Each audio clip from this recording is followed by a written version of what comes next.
Woke up today, smile on my face. May not go my way, still got my faith, so I'll be okay. All right, so I've got Damon West in the house. I'm super excited to have you here. A lot to talk about today, a lot of impact that you've had on my life, but the cool thing is you've had a lot of impact on so many people's lives. How does that feel? Like, obviously, you're going to share a little bit of your story with you for those that don't know you, but I have to think a lot of people do because you're spreading the message, the coffee bean, man. Yeah, no, John, I appreciate you having me back out here, man. You know, and I'm on the road 20 to 25 days a month speaking somewhere all over America. And I don't always get to like form like relationships with people and come back and do other events. So I got to do that with you. So thanks, man. I appreciate that. Well, I appreciate you, brother. You've had a big impact on my life. I mean, part of my sobriety journey, you know, almost 20 months sober on this day. And there isn't one thing that I look at that it was a culmination of events, you know, that God just kept sprinkling these people in my lives and you being one of them. It's just been a true blessing. And so as a friend, as you said, I appreciate you greatly. So thank you, brother. Well, I look for that every day. When I was in prison, and we'll talk about the prison stuff. Wait, you were in prison? hey, call.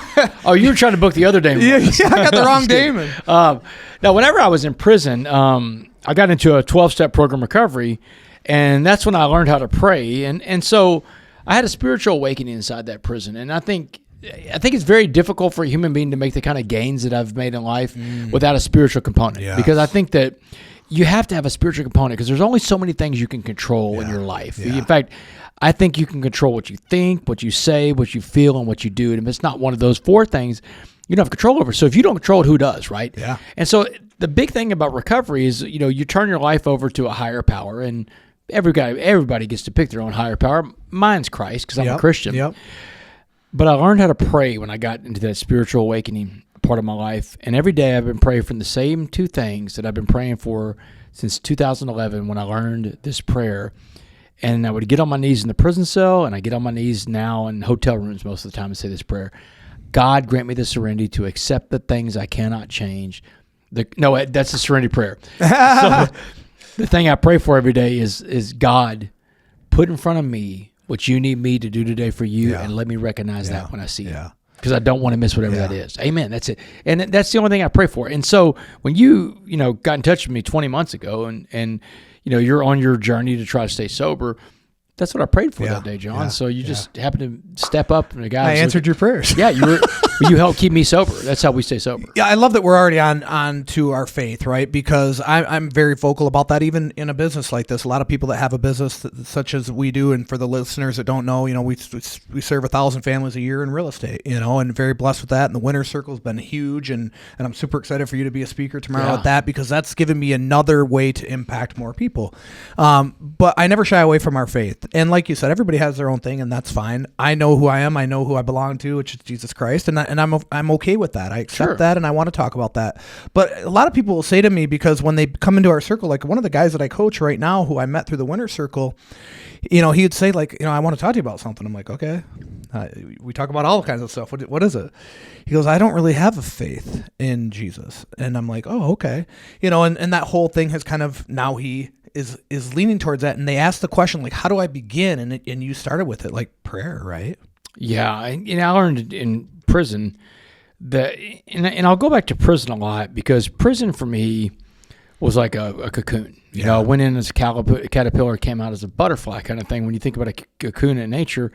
But prison for me was kind of this incubator, and I learned a lot about faith. I learned a lot about spirituality. Also learned that you have to give people the freedom to choose whatever they're going to believe, and you got to meet people where they are. Meet them where they're at. Yeah, meet them where they are. And I mean, and that's the thing. This big patchwork of humanity that we have, it works best when people have the freedom to choose what they want to. Well, it's just like an alcoholic, right? You can tell somebody to quit drinking all you want, but until they make that choice for themselves, it's never going to stick. Right, it's not going to stick, and that's the thing. Like, whenever someone converts to a faith, whenever someone believes in something, that they're giving themselves all to that, and you've believed in that and staying sober, and you've given yourself all to that. And that's incredible, because that's where change takes place. But all of it has to begin with a change in the way you think. Yes. All this stuff that we're talking about, faith, religion, habits, it all goes back to thinking. Your thinking is everything. And my thinking, what changed, and when I look back on it, because I've gotten sober many times, right? It just never lasted. And it's funny because people will always say to me now when I share about it or talk about it or post about it online, like they're like, one day at a time, and like, no. That's how I used to think, was one day at a time. Now I think I'm never fucking drinking again. Yeah.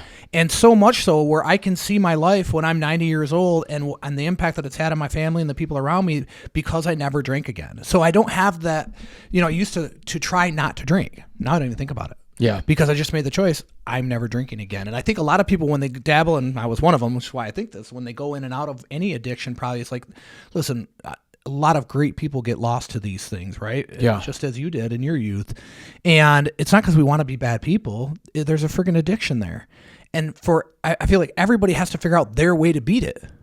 Yeah, my friend Randy Glenn, who has a company called Extreme Exteriors in Abilene, Texas, Randy Glenn has this saying, he says, try is a powerless word. Yeah. It has no power. Yeah. If you say you're going to try to do something, you're not going to do it. You're not going to do and it. He said, I would rather someone just tell me they're not going to do it than say I'm going to try to do it. He said, try is powerless. And he said, watch out for people that use the word try because they don't mean what they don't mean what they say. Right. So I've eliminated that word from my vocabulary. It creeps in every now and then because try is something you hear all the time. Yeah. But it really is a powerless word, right? Yeah. Like you just said, you would try to stay sober. Yeah. But when you made the decision to do it, you changed the way you think. Your belief system changed. Yep. Your belief systems are important. And your belief systems, they tell you how to act, how to think, how to behave, how to respond in every situation you're in. And when you have a good belief system, you make good choices. Yeah. But when you have a bad belief system, you make bad choices. Bad choices around food, bad choices around habits, bad choices around who you hang around, bad choices around money, bad choices I always around call it relationships. people, places, things. Like Yeah. those are the three things that are going to influence everything you do. Absolutely. And those choices that you make are either going to support what you're trying to do or diminish it, like especially the people that we spend our time with. Yeah, and think about it like this. So let's tap into that. People, places, things. I got sentenced to life in prison for organized crime back in Dallas, Texas in 2009. I was a ringleader of a bunch of other meth addicts breaking into houses all over Dallas. And it was a RICO case, and I'm the boss of it. I go down, I get sentenced to life in prison. And this guy gives me this message in county jail before I go to prison, the story of the coffee bean. Yeah. This old black guy named Muhammad. Life's like a pot of boiling water. You get three choices. Be like a carrot that goes in hard but becomes softened, an egg that goes in with a soft liquid inside but becomes hardened on the inside, or a coffee bean that changes the water to coffee. So he said the coffee bean's the only thing that could change the water. It's the change agent. The coffee bean has the power to change the water around the coffee bean because the power's inside the coffee bean. So I get this message from this messenger that doesn't look like me, doesn't come from the same background as me. Could have easily dismissed it. Could easily dismissed it, right? What did this old black Muslim guy have to tell me, this white middle-class Christian guy, right? But I was a person coming in need. And one of the big things in life is that you've got to be receptive to all the messengers in life. Because the messengers, the people of the people, place, and thing, the people can come from anywhere in life. And you have to be receptive to all these messengers. And I believe everybody's a teacher, John. Oh, yeah. People either teach you how to do things the right way or they teach you how not to do something, right? Nick Saban, one of my friends, a guy I've talked to his team whenever he was coaching Alabama, I've spoken to his team several times. He said, Damon, good players learn from their own mistakes. Great players learn from the mistakes of other people. Yeah.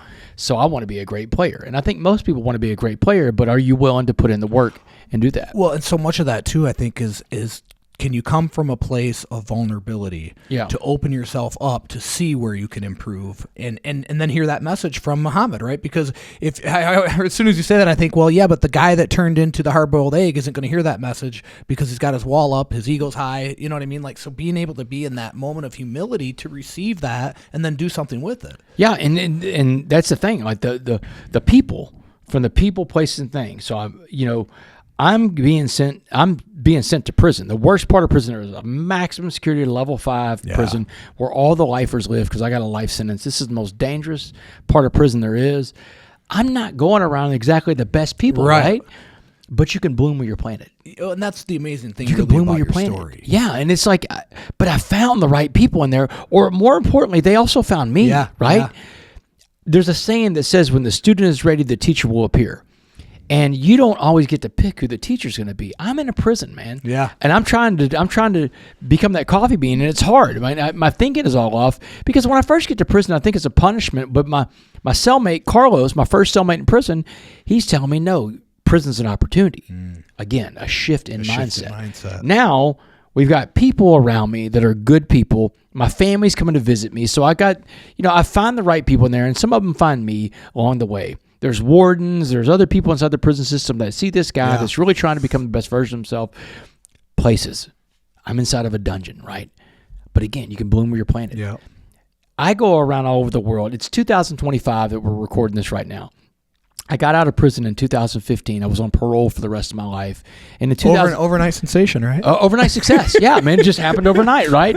In 2017, I started speaking, and then, 8 years now, I've been on this road speaking all over America, and people will sometimes go, man, I can't believe how quickly you did the turnaround after prison.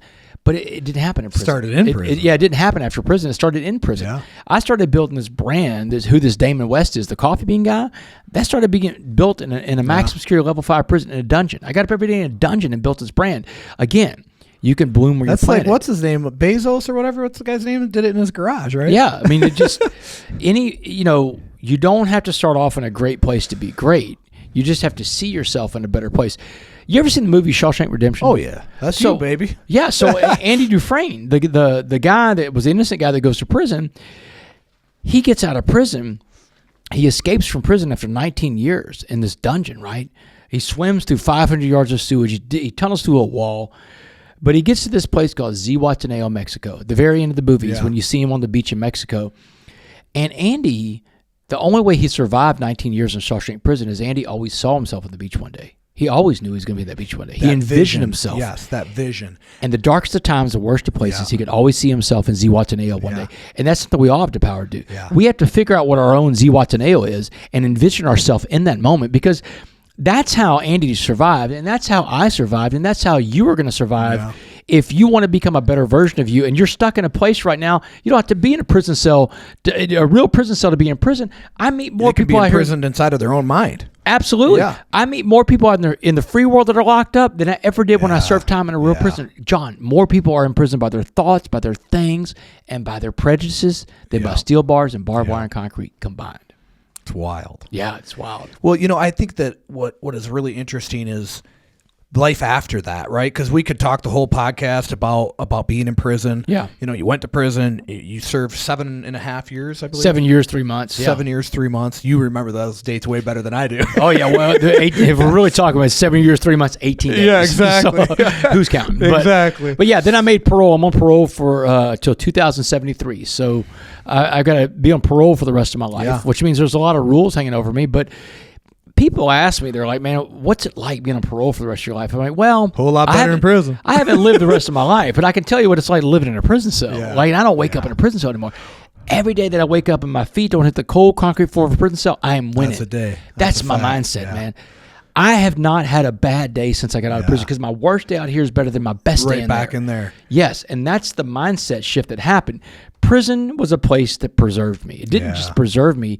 It gave me this new perspective on life, and position determines perspective. I think what's really interesting is your story, is the prime example of when people want that overnight success, or they want things fast, or they're chasing the money, because so many people do that in business as entrepreneurs, because that's what everything is on social, but they lose the journey. And you had to go through this journey to be sitting here, to be the Damon West that's in front of us right now. Yeah, and I think that if you try to cheat the journey, you're missing some of the biggest stuff.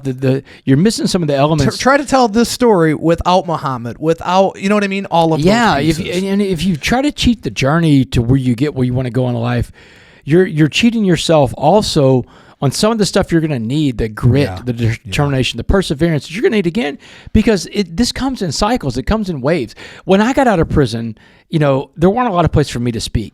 But in my parents' spare bedroom, there was a mirror in there. I lived with my parents. Bro, I just heard you share this on social the other day. I thought it was so great. I shared it with the team. I'm like, because again, and as entrepreneurs and the people that I coach, like, everybody wants it fast. Yeah. But fast don't last. No. Right? And so I shared that video with the team. I'm like, look at this guy's practicing in front of his mirror, and we're up here whining about role playing. Yeah. Yeah. No, and that's what I did. I just started speaking in front of a mirror for 2 years.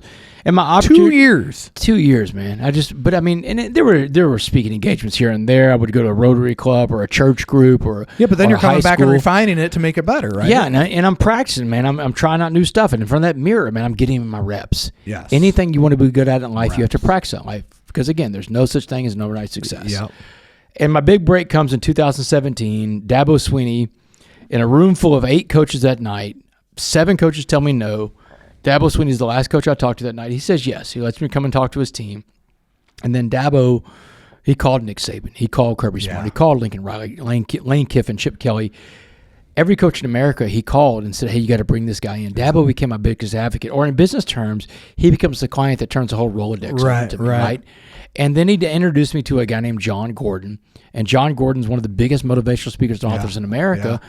And John and I wrote a book together. John asked me to write a book with him in 2019 called The Coffee Bean. Yeah. And so when The Coffee Bean came out in 2019, it took the entire world by storm. It was a message no one had ever heard. And, you know, we learn from storytellers, John. Yeah. Storytellers are we've always learned lessons and morals and principles from storytellers. And I became a really great storyteller with a really great message and a really good way of delivering my story. And a really real message. And a really real message, yeah. And people love stories of certain elements, right? We love redemption stories. Yep. We love stories about sports. We love stories about prison and true crime. I got it all. So 2019, The Coffee Bean comes out, and it gets a global publishing deal. It starts getting reprinted in every language in the world. Chinese, Spanish, Arabic, French, Italian. I mean, imagine seeing your book in all these languages, and it's just taken off. But in 2020, a global pandemic hits. The entire world becomes a pot of boiling water. Now, when that happened in 2020, all my presentations were gone. In 1 week or 2 weeks at the most. $250,000 a bit, which is all the money in the world to me back then. $250,000 of business. And as of this time, I'm speaking to you right now, I've grown this thing into an 8-figure business. But think 2020, it's $250,000. It's gone overnight, and I'm stressing. What am I going to do? I'm mad. I'm angry. Like so many people were through the pandemic. And it's like... But then I remind myself, no, dude, you got to be a coffee bean. You got to figure this thing out. And you did it once, you can do it again. Now, imagine if I had taken a shortcut in life and I didn't have all the experience I had from growing this thing in prison. I was like, hey, dude, I've done this before. Sometimes we have to remind ourselves of the times we succeeded and tap into that memory of how we did it back then. And so I said, hey, you know what? What I'm going to do is I'm just going to get on social media. I'm going to give away my presentation to anybody that needs it. What I used to charge for, I'll get on these Zoom calls. And I did, in a 4-month span, I did over 120 Zooms or whatever. But here's what happened. Every day that I woke up, I had a purpose. Like prison again. I woke up with a purpose. Every day that I woke up, I knew people were waiting on me, man. People needed me, and the message needed to be heard. Every day that I woke up and I started sharing that story again for free, I'm getting in my reps. And then something else happened. People that would never have heard my story before are hearing it. And when the shutdowns eased up, 4 months later, I started getting these DMs from people all over America, all over the world. Hey, my company's coming back online. We're coming back in person. We want to bring you in to speak, and we want to pay you to do it. And overnight, my business just took off like a rocket ship because the world became a pot of boiling water, and they were searching for the right message. You adapted, right? And that's huge. And I was sitting on the right message. The world becomes a pot of boiling water. That's when the world finds out about the coffee bean guy, Damon West. And here's what John Gordon told me. Almost like his prophetic, what he says. When the book The Coffee Bean came out in 2019, he said, Damon, you are the coffee bean. He said, go out and share this coffee message. Don't ever stop sharing the coffee message. He said, especially in the times when you feel like your message is taking hold, you're not seeing the results you want to see, keep going. Keep going, man. He said, if you do this long enough, he said, you'll be known as the coffee bean guy. He said, one day that'll be a pretty big thing to be. And that's what's happening now. Today, I'm the coffee bean guy. But he said, what happens in life, so many people give up, man. They stop. Right? They stop or pivot. They pivot. They change their message. To do more. This message isn't working. Let me try this other message. And now you just confused everybody. Are you this person or are you that person over there? Stay with your message, man. If you believe in it in the beginning, tap into that belief and stay with it. Now, I'm not saying stay with something that doesn't work. Well, you have to know the difference. You have to know the difference. You have to know the difference. But if you're not seeing the results, but you may be closer than you think to your goal. Yeah. And that's what I want to encourage people. I always talk about this, like, with business owners, or often on the Winter Circle calls, is like, we get to a place where, and I think about this from the gym. So for tomorrow, like I was going back and forth, like, I don't know what I'm going to talk about. I got all these amazing speakers. Do I even need to speak? Right? I got to I got to talk about something. And I was kind of getting lost in it, because I'm human. And I grab my Bible, I go sit down, and I just sit there for a second, and all I heard is God is going to move in that room, which now the room is tomorrow. And I'm like, okay, that's cool. That's all I needed at that moment. Later in the day, I come in, Karen shares this picture of Jesus with me, and I'm like, whoa, I need that picture. Send me that picture. I'm going to use that tomorrow for my talk. And then one thing leads to another. The next morning in the gym, I think about this threshold thing. Yeah.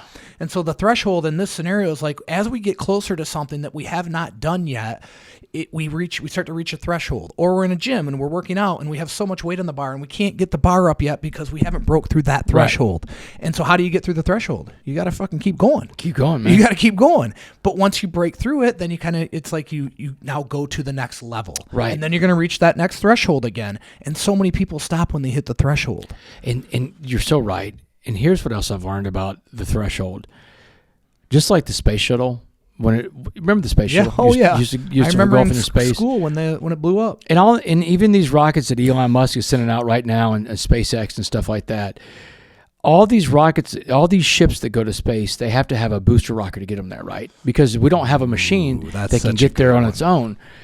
But just as those shuttles have to release the booster rockets to get out of Earth's orbit, you're going to have to release your booster rockets to help get you there in life if you want to keep going. Yep. So that may be people that helped you get there, but just aren't willing to go further on the journey. Right. You got to release those booster rockets, man. Yeah. All they can do is hold you down. That's why the shuttle can't take the booster rockets to space, because it's weight at that point. Dude. And you're trying to break into a different level that people aren't going to. You're going to a different atmosphere. You're going deep space. You got to let it go, and you're going to leave behind friends, family, yes. family especially. There's a lot of family that you have out there that'll tell you, "Yeah, that's crazy. You can't ever do that. Yeah. We don't do that in our family." This great anecdotal story about, sometimes families pass on thinking that's not good for you today, but was good for you back then. Yeah. And it's this story I heard on the radio. This guy and his wife were going to a Christmas dinner at his wife's family's house. So it's his in-laws, right? Yeah. And he said, so this guy and his wife are going over there, and his wife gets to the party, and she's in the kitchen with her sisters making the Christmas dinner, and she's in charge of the Christmas ham. And right before she sticks the ham in the oven, she takes out a meat cleaver and she chops the ends off the ham, sticks in the oven. Well, the guy gets freaked out. What the hell are you doing? He's never seen his wife wield a meat cleaver like that. And he's like, "Hey, baby, what are you doing with the ham? Why'd you do that to the ham?" She looks at him like he's stupid. She said, "You have to do that to cook ham. You have to cut the ends off the ham to cook the ham." She said, "Don't you know anything?" He said, "I've never heard that." He said, "Who told you that?" She said, "My mother." Well, he goes and tracks her. Mom's there. So he goes and tracks her down, his mother-in-law. "Hey, listen, I was in the kitchen. Your daughter cuts the ends off the ham. What's up with that?" She looks at him like he's crazy, the mother-in-law. Yeah. "What do you mean you don't know? How stupid are you? You have to cut the ends off the ham to cook a ham. That's how you cook ham." He said, "Man, I've never heard of that." He said, "Who told you that?" She said, "My mother." Well, guess who else? And she's there. Granny's at the party, too. Minding her own business, sitting on the couch, drinking her eggnog. He goes and finds Granny, and he's a little bit bashful at this point. He's Yeah, like, right. "Oh, It's man, approaching Granny. I'm going to get beat up a third time, Yeah. but I got to know." So he goes up there, hat in hand. "Listen, Granny, I was in the kitchen. Your granddaughter cuts the ends off the ham. She said her mom said to do that. Your daughter says you're the one that told her to do that." He said, "Granny, I know it sounds stupid, but I just don't understand. Why do you cut the ends off the ham to cook a ham?" And she put her head in her hand, and she looked at him real pleadingly. She said, "Whenever I was growing up, the ovens were really small. And in order to get the ham in the oven, you had to cut the ends off the ham to get the ham in that small oven." Sometimes we're passed down information that worked for a different time, but it doesn't work anymore. And that's when you have to pivot. And you have to look for new ways of doing things. Well, that's like the business owners that say, "Well, why do you do it that way? We've always done it that way." Oh, the worst thing you can hear. As soon as I hear that, I'm like, "Oh, well, that's not good." That's the way we've always done things. Yeah. Oh my God, that's terrible. It's Now I have the ham story to share with them. yeah, it's a great. I heard it on the radio, and it's like, wow, what a great analogy of how we do things in life. Sometimes we're passing information. We don't even know why we do the things we do. And sometimes if we just question that, but John, back to AA, man, back to you getting sober, there's a saying in the big book of AA that and that's the book we all read for Alcoholics Anonymous, but there's a saying in it, this guy's quote, it said, there's one sure way for a man to stay in ignorance, and that is contempt prior to an investigation. Contempt for something prior to finding out what it's really all about. Yeah. And that is so true in life. It's so true about people. It's so true about politics. It's so true about social media. Yeah. It's true about everybody in general. Dig in, ask questions. Go learn for yourself what's going on. Don't just take someone else's word for it, especially with social media right now. Yeah, exactly. None of that stuff is. They got most people, of the stuff they you got see out people there. renting fucking airplane hangars, taking pictures of jets and cars that they are leasing for an hour. Most of that stuff isn't real. I'm in my world as a speaker. You know, see it all. Well, yeah, because I mean, on my social media feed are other speakers. There's people in the coaching world, and there's so many fake people out there, and I know they're fake. Yeah, I mean, I'm like, oh, this guy didn't have that. He doesn't own that. Yeah. But that's crazy. And here's the thing, that whenever someone comes at me with their faith first, it always makes me want to grab my wallet. And here's why. Yeah.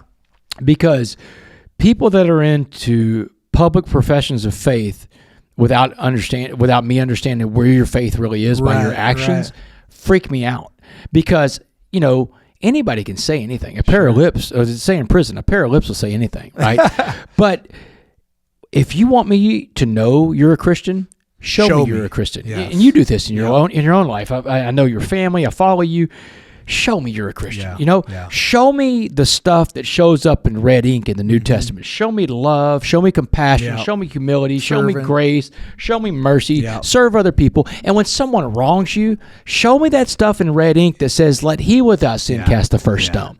Show me you're a Christian. Don't tell me you're a Christian. And so that's the thing I would tell everybody out there. If you want people to believe in you, your authenticity, because authenticity is everything. Everything. It's one of our core values. Yeah. If you want people to believe you're authentic, live like that. Show them that. Don't just tell somebody. Well, and the reason, and you know, again, I met Jesus, you know, I'm 53 years old, right, as we sit here. I met Jesus when I was in my mid-40s. Up until then, I had no faith in my life at all. Never went to church after my mom. My mom committed suicide when I was 5. My dad kind of went off the rails. It was just a chaotic home. You know, you know the background of the story, and I don't need to go into it all. Not that I'm afraid to, but hey, this is your podcast, not mine. Actually, it's mine, but you're in it. And I'd rather talk about you. And I do want to talk past this a little bit though before we close, because I want to talk about your life now on a personal level, right, with Kendall and just all of that, because I think that's the piece that, again, not the day-to-day of what you do, is how you're living your life beyond and maintaining your sobriety and impacting others, and also this beautiful woman that you've been blessed to have, right, and her daughter. I mean, that's like the redemption story in the end, I think. But I want to kind of give everybody a glimpse into how we met, because I heard you on Ed Milet's podcast, and I had already actually I just realized this. You spoke in Nashville at Arete. Arete, yeah. That's the first time that I heard your story. Yeah, that's the first time. Yeah, and then I heard you on the podcast, and I always related to Ed after that because of his dad's alcoholism. Yeah. And my dad's alcoholism and my alcoholism. And I share this because I want people to understand what servants do, is that they look for ways, as you said today, to help others. And I reach out to Damon on social media, and he responds, right? Which was a beautiful thing. And that helped me a lot. Like, I always needed these big events to occur. Like, I need Ed Milet to tell me to quit drinking. Well, it actually did happen, but oddly enough, there were so many people that played a role in it. And so Damon's role was, I end up going to Arete to this event. I meet with Ed. I tell Ed about my drinking. I don't know if I've even like really shared the story, but he's like stirring his drink, and I'm like, hey, I want to talk to you about my drinking. I'm struggling. He's like, how bad is it? I go, fucking bad enough, I'm telling you. Like, I paid $20,000 to go to this event just to have this conversation. Like, literally, that's why I went. And we talked for a minute, and he said, have you ever thought about checking yourself in? And this is how we ended up on that topic the next morning. And I said, yeah, I have a window in my phone right now open to a place. And he said, you know, a buddy of mine's struggling with it right now. And I think a lot of people fall into this, especially people in business, when after you start doing well, you have time and you have money. Mm-hmm. And when you have time and money, idle mind is the devil's workshop. Oh, man. Not everybody that goes back out and gets high or drunk again goes back out because life got bad. Right. Some people go out because life got too good. Yes. Yeah. And that's kind of where, you know, those old demons crept back in because I hadn't put them to bed. And so I'm at this event, and I had this conversation with Ed, and then he goes on stage. He's like, I got to go. We'll talk later. But on stage, he starts talking about mindset, and he starts talking about the neurochemistry of the brain and tricking your brain. And so he said, I want you to think of like, what are the 3 greatest things that have ever happened in your life, and then tie them to the 3 outcomes that you want in your life, but play it as if it's all already happened. So when I said to you earlier, I'm 90 looking back at being sober for all of my life from this point forward, it's already happened. Yeah. It's just a matter of time. When I got to 1 year sobriety, I don't count the days. I don't know how sober I am right now, except it's about close to 20 months, right? Because it's already happened. It's just a matter of time for it to pass by. And so he talks about that, and I really like took that in, because what I realized I was doing this opposite. I was self-sabotaging by thinking so much about not drinking every day. Yeah. That inherently I'd be in the gym 6:30 in the morning, hungover, thinking about not drinking, and by 1 o'clock I'd be out drinking. Yeah. Because again, that time and the ability to go do it snuck in. But I asked him the question in front of everybody there, about am I almost counterproductive in my thinking, the way that I'm thinking in the gym about not drinking? He said, yeah, 100%. Da da da da. Well, I shared that in front of everybody, right? Later that night, we're at dinner, and this is how it leads to the call with you the next day, because I don't think I've given you this in depth of the story. And we're sitting there talking. This little French guy comes up to me and he goes, "Man, I really want to thank you for sharing your story today. I'm losing everything. I'm going through divorce, alcoholism, et cetera, et cetera." And we're all in suit and ties, because that's what the event is. Arte event, Ed Milet, Andy Frisella, suit and ties, beautiful environment, and there's a bar and there's a cigar bar. And so I got a cigar for the first time in my life. Now I have one every Sunday. Yeah. But then this other guy walks up to us, and he's in a sweatsuit. And it just kind of appeared out of nowhere, and it was odd because he wasn't dressed in a suit and tie. And he's like, "Oh, hey guys, how you doing?" We're like, "Good. How are you? What are you guys talking about?" And I'm an open book, right? I share. And he says, "Have you ever thought about checking yourself in?" And now I have time. When I talked to Ed, I was like, I'm not going to pull my phone out and look through my shit. Limited time, right? So I pulled my phone out, and I said, "Yeah, actually I have. And I still have it in here on my Windows. I'll have it forever." And I showed it to him. He goes, "Yeah, that's the one my buddy works at, or he runs it." And I was like, holy shit. So I run and find Ed, right? I'm like, and of course he's in line getting his food at the buffet, or not the buffet. I mean, it's a dynamite setup, right? Mm-hmm. But it's serve yourself. And I'm telling him what happened. I'm like, da da da. He's like, I said, "This guy." He's like, "Yeah, that's the guy that owns Tommy John's. His name escapes me right now, but that's who was our speaker the next day." And so I told him the story about it's called On Site. It's in Tennessee. And he backhands me like hard on the chest. He goes, "If that's not a sign from God, you're never going to get one. Now what are you going to do with it?" And I was like, "I'm done." Yeah. But even the next day I called you, and I'm like, I'm thinking about checking myself in, and I'll never forget like that when I say you played such a role in it, not just prior, because prior to you gave me time, and that mattered at that time, right? And you said to me that day, you're like, "Yeah, that's great. You can go spend 10 grand on it, but it doesn't mean you're not going to drink again. Yeah. You're either done or you're not." And I'm like, I'm fucking done. Yeah, and but also, that's not. I wouldn't have told someone that didn't exhibit the mindset shift that you had already made. I mean, like, you were already there. Yeah. And I think, I want people to know too. Like, if someone says they're struggling and they come up to me, I'm like, I really want to assess the situation. But your situation was like you were already there. You didn't need to go spend 10 grand on someone's inpatient facility for a couple weeks or 28 days. No, I spent 20 for Ed to tell me. Yeah. But the thing is, you're already there. You just needed someone to let you know, hey, you're already there. You already saw your Zihuatanejo. Yeah. Yeah. You already saw yourself on the beach in Mexico working on your boat one day when you got out of prison. Yeah. So you were already there, man. But yeah, man, that's the thing. I mean, like, these people, Ed's one of those messengers in life. Mm-hmm. He's a connector, obviously, for us. But, I just want everybody to keep in mind that the messengers can come from anywhere. Yeah. You just have to be receptive to all the messengers. And I think we live in a society right now, we're so divided, and we get divided by social media, we get divided by politicians, we get divided by politics, by society, by news, by media, by everything. But listen, we're more alike than we are that's a not fact. alike. That's a fact. And the thing about it that scares me is prison. Everything in prison was about race. Race runs everything in there, and that's the way all the races want it. Human beings are tribal. Human beings have always been tribal. That's how human beings have always survived for thousands of years. It's only in the last several hundred years that we've always started mixing around and mingling with each other. It's a couple hundred years old here in this country, right? Yeah. But here's what I know. prison is a microcosm of what the world out here will look like when you take the guardrails off society, you take the decency out of society. If you lose all that, the world out here will become like a prison. Yeah. Everybody will associate only with what it looks like them, what comes from the same background as them.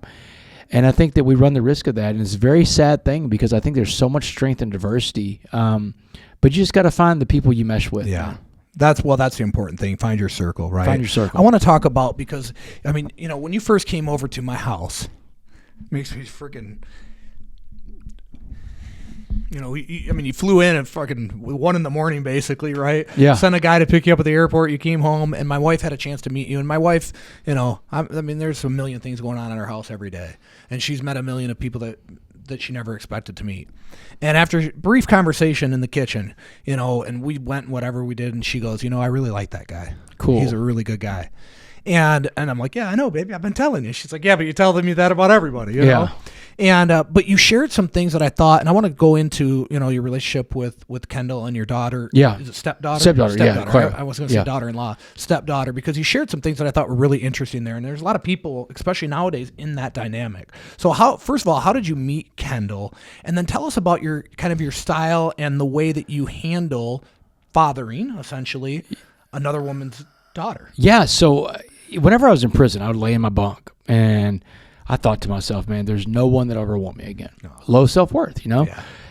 If I find that important person, their family's not going to accept me. Because, look at all the bad choices. I got sentenced to life in prison for organized crime. I was a meth addict. Yeah, Mom, look who I met. Yeah, and I broke into people's houses. And when I broke into people's houses, John, I didn't just steal their property. I stole their sense of security. I was a bad guy. I didn't physically hurt anybody ever, but I was a bad guy. And no one wants to be around a bad guy like that. But man plans and God laughs. Yeah. So I meet Kendall, 2018. Kendall and I meet. We start dating, and then. So how did you meet? Oh, we met at I was working at a law firm out of prison, and had a case I was working on, a malpractice case, and this judge kicked my motion, rejected my motion late in the evening, and I had one friend that could help me with a medical motion. Her name was Marcy. She's a nurse practitioner. Call Marcy up at like 5:30 in a panic. Marcy, I got this motion I got to get done to the judge now. I don't know how to write it because I don't know medical stuff. Right. She said, listen, I'm having dinner at Saltgrass with some friends of mine from work. Come up here to Saltgrass Steakhouse in Texas. Yeah. So I go to Saltgrass Steakhouse to meet Marcy to write this motion. I sit down across from my future wife one day, Kendall Romero. And, you immediately feel some energy transfer, and then, so we met, and then we started dating, and then a few months later, maybe 4 or 5 months into this, she introduced me to her daughter, Clara. And Clara is 6 at the time, and she said, listen, before you meet Clara, I need you to understand where your role is. Here's your boundaries. So here's what she said. She said, Damon, Clara's dad and I didn't work out. It was obviously a marriage that wasn't meant to be. They divorced when Clara was like 2. She said, but Clara's got a great father. Yeah. Her father loves her. She loves her father. And they have a 50-50 custody split, 1 week on, 1 week off. She said, so her dad loves her. She loves her dad. They have this great relationship. So she said, you'll never be Clara's father. Understand that. At most, if this works out with us, you'll be her stepfather. She said, step is a big thing, Damon. She said, step means step in. Sometimes it means step out. Sometimes it means step aside. Sometimes step means you just step back. And she said, Clara has 2 parents. I'm one, and her father's another one. Kendall don't mess around. Yeah, she said, so if she needs disciplining when she's with us at our house, I'll do all the disciplining for Clara because you're not her father. And if you go try to discipline Clara, that might just confuse Clara. So you're not going to discipline Clara. Now, if Clara's in danger or something like that, you can step in, whatever. But Clara's a really good kid, by the way, so she doesn't need a lot of disciplining anyway. But she said, look, you get to be the fun guy. Make Clara a priority, be her friend, be a role model to Clara. And she said, just let Clara come to you. And if you do all these things, you and Clara will have a great relationship. That's a wise statement. Imagine that. But that goes to another theory I have about life and where we are today. Everyone needs a coach in life, John. Yeah. Whatever it is you're doing in life, business. I have 5 right now. Yeah, man. I've got several coaches, man. And everyone needs a coach. And in that moment, Kendall was my coach. Yeah. She's coached me up on something. I've never been married before. Yeah. I've never been a father or a stepfather. If I'd have walked in that relationship, I would have gone how my father raised me. Yeah. And if Clara needed, to be reprimanded, I would have reprimanded her. But and I would have expected more from Clara than Clara was supposed to give me too. Your expectations, that's another thing. be careful about setting expectations of the people. But Kendall was that coach I needed. And, Claire and I have a great relationship. She's 13 now. Kendall and I have been married for 6 years now. We have an incredible life. To Clara, I'm just Damon, and I'm her buddy, and I'm her friend. I'm a role model to her, and I provide. I mean, and my role in life. And Ed Milet talks about this: the one person that comes around and changes the family tree. You're the person in your family's life. I'm the person in my family. I think when I heard him say that, it really resonated with me because I had done it, but not to its fullest extent yet. Sure, you weren't sober yet. Yeah, and so it made me realize, like, if I'm really going to do this, second, third, fourth, fifth generation, I got way more work to do. I got to step in my game, and the only way I'm going to be able to do that is if I get sober. And by the way, if I don't, I'm not even guaranteed that I'll have this business, let alone this marriage. You know what I mean? Like, it's just that trickle down effect. And I'm doing the same thing in life right now. Like my father-in-law, my mother-in-law, my brother-in-law, sister-in-law, these in-laws, a whole other family I got when I married Kendall, man, they loved me from day one. I mean, and I read a really good book in prison. It was called The Given Day, and it was by a guy named Dennis Lehane. I'll never forget this book, man. And in this book, this older brother's talking to his younger brother, and his name was Joe. He said, Joe, you're going to get two families in this life. And he said, the first family is the family you're born to. Mm. And they're important. They're going to love you, but they have to love you because of your family, your blood. Yeah. He said, but if you're lucky enough, the second family you get in life is the big one. That's the one you go out and find. And he said, that family's incredible because they don't love you because they have to. They love you because they choose to. And, John, I got to find that second family in life, a second family I never knew I'd have. And I want to bring them along for the ride, brother. Yeah. I mean, like when I say I'm the one, I'm like, the money I've made from speaking, like I said, it's become an 8-figure business, but that money goes back into family businesses. Yeah. We got a construction company. We've got a dirt materials company. They're in my wife and my mother-in-law's name, so they're female-owned businesses. My father-in-law and brother-in-law and sister-in-law and all these, everybody's in there running these companies now. And everything I'm doing is building that because I want to build something for Clara to have, when I'm gone and she has something that she can give to her kids. But I set the bar so high, and I'm not done, man. I'm nowhere near done. So it's like, whenever, sometimes, a family member like, man, I really appreciate all you're doing. I'm like, well, just hold on. We hadn't got there yet. I think, and I'm 99.9% sure we're going to get there. So don't thank me yet. Yeah. Like, we got a little ways to go, but I got a plan, and I'm on it. And I mean, that makes you emotional talking about that piece. Like, man, it does. I mean, because, I didn't think I was going to ever have that, John. And I mean, in this life I have right now, but I tell you, the only reason I think I found the secret sauce is that if you wake up willing to serve every day and you look for ways to serve other people, the universe, God, whatever you want to call it, karma, loves that. Yeah. And you will be rewarded for that. I don't know what your rewards are going to be, but let me tell you something. All this stuff that I have in life, I didn't ask for any of this stuff. Yeah. I didn't expect it. I didn't know this is even possible what's going on in my life right now. But when I'm called, when I get a call from God, and I get I call them, these downloads I get all the time. Hey, Damon, go do this. Go serve there. Yeah. Every month in America somewhere, I walk into a prison voluntarily. I go share my message with the people in there because they need hope more than anybody, right? But I have to show up. And if I ever stop showing up, I'm really afraid of what would happen next. Yeah. Well, I just go back to the human being that you are and grateful for all that you do and that you give. And people talk about give. When you give, you get back. But when you just give to give, you get back tenfold. Yeah. And it's not about material things. It's about goodness that you get from other people, other situations, the impact you're able to have on others. Because the truth is, as human beings, like, we need each other, Yeah. We need that connection, and we need people to believe in us. And that goes back to, you talked about that earlier, that belief that people have in you, and finding the belief for yourself too, which I think when we have that relationship with Jesus, it allows us to understand who we are and know that we don't have to worry about being judged by other people. We can show up as our authentic self. That's it. Because there's only one person judging us. Right? Yeah. And growth follows belief. Like, everybody wants to grow, but not everybody is willing to put in the work to grow. Because growth is uncomfortable. No, you got to nasty. It can be disgusting. I mean, the growth it takes place outside your comfort zone, but that's a great place to navigate towards, outside your comfort zone, because that is where growth takes place. It's so wild, the things we talk about, like willing to get uncomfortable, one of our core values. Yeah. Right. Being committed, one of our core values. so many of the things that we talk about today are core values of our company, because those are the breakthrough moments. Yeah. It's like we talked about earlier, being in the gym. Like, you have to go through that transition of the breakthrough, which means you got to work your butt off, and you're going to take blows, and it's going to be tough, but you have to keep going in order to get to the other side. I'll tell you what, I'll wrap this up with one last thing Muhammad told me after he told me about this, right before he told me the story of the coffee bean in county jail. He said, you don't have to win all your fights, but you do have to fight all your fights. Yeah. And for some people, just getting out of bed's a fight. Yeah. And that's why you got to fight. Count that as a that's W, why man. You got to go. Get up Heck every day. yeah. That's a W, brother. Yeah. Keep going.